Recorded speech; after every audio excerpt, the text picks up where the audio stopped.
তোমরা একটু ঘুরাইবা না, ওই যে ওইটা লটারির মতো ওইটা ঘুরাবো না।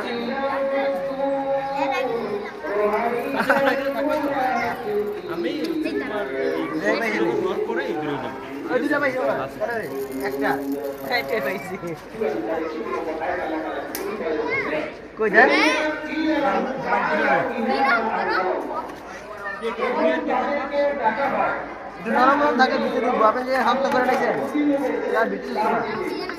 আমরা কিন্তু অনেক ছোট কালের খাবার পাবলিক, সেই ভাই আজকে খাবে,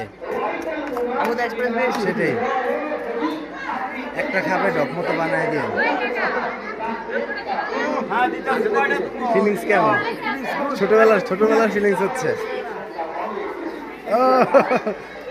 খুব মজা না? ঠিক আছে।